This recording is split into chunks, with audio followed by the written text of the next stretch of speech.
One of the central claims of the Christian faith is this: Jesus' death and resurrection makes salvation possible. Or, put more simply, Jesus saves.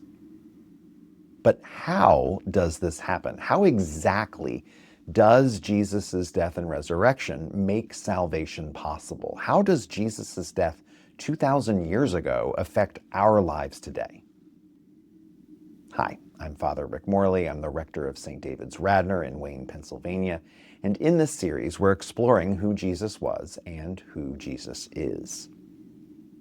Interestingly, when Jesus speaks to his disciples about his death and resurrection, and he does speak about his impending death and resurrection repeatedly to his disciples, he never says, and here's what this means for you. Jesus does not ever explain his death theologically. Also, interestingly, historic mainstream creedal Christianity does not have an official line on the how. We call the how in theological circles atonement, or how we become at one with God. There are several important theories of how the atonement works, but historic mainstream Christianity does not pick one of them. So here are the major ones. There's the ransom theory of the atonement that says that because of our sinfulness, Satan owns us. We belong to the devil because we sin all the time, and sin is the devil's department. Christ's death on the cross, according to the ransom theory, is God's payment or ransom to Satan to get us out of Satan's clutches. We belonged to Satan. God makes a deal with Satan to give him Jesus in our place, and we are made free by this ransom. We see this at work in C.S. Lewis's The Lion, the Witch, and the Wardrobe, because Edmund ate the Turkish delight. The white witch owns him. Aslan the lion has to be sacrificed on the stone table to release him. In the ransom theory of the atonement, Satan ends up getting tricked because Jesus does not stay dead, but rises again. So in the end, Satan is left holding the bag with nothing to show for it. We are free, and Jesus lives. The problem with the ransom theory is a big one because it seems to say that God, the creator of the universe, owes the devil. God is beholden somehow to the devil. It seems to put God and the devil on equal footing, and that just isn't the case. Which brings us to the satisfaction theory of the atonement. In satisfaction theory, our sinfulness doesn't create a debt to Satan, but rather it offends God's holiness. It dishonors God. God is holy, and we are sitting in God's holy hand with all this sinfulness. So Christ's death is God satisfying God's own offense with us. Christ's death on the cross removes the stain of sin from us so that we might be in the presence of our holy God. The problem with the satisfaction theory is God has to pay himself. God requires something of God's self, like the life of his son, to satisfy his own honor. Which then leads us to penal substitutionary atonement. In penal substitution, or PSA, Christ's suffering and death is in place of our suffering and death. We deserved God's wrath. We deserved punishment. And someone needed to pay. So it was either us or Christ. Christ suffered in our place, taking what was due to us and taking it on himself. The fact that Christ was sinless and had nothing to atone for himself allows Christ to pay for our sinfulness. The problem is it turns Christianity into a method for us to dodge a wrathful God. What about God is love? What about God as we find God in the parable of the prodigal son? God really requires his own son to suffer?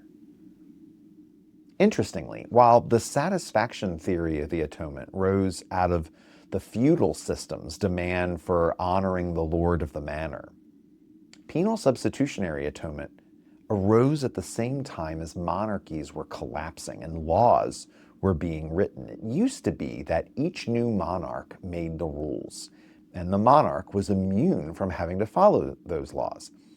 But the rise of written laws for all people, no matter who the leader happens to be at the moment, laws that also governed kings and queens, influenced how people saw atonement. All of a sudden, sin was seen as the breaking of law that required punishment. What we see here is that atonement theories changed as human civilization changed. There's also the moral influence theory of the atonement. It comes from a completely different angle. It said Christ's love and willing sacrifice inspires us to transform ourselves and how we live. We see Christ's humility, love, and willingness to give fully of himself, and we are compelled to live with a similar humility, love, and willingness to give of ourselves. It's the only major theory of the atonement which takes into account Jesus as a person who lived and taught. The other theories just deal with Jesus at the moment he was nailed to the cross. Moral influence theory takes into account Jesus' full life and ministry and says that all of Christ's life was an integral part of salvation history. The problem with it is, how has it worked itself out? Are we as humanity really all that inspired and transformed?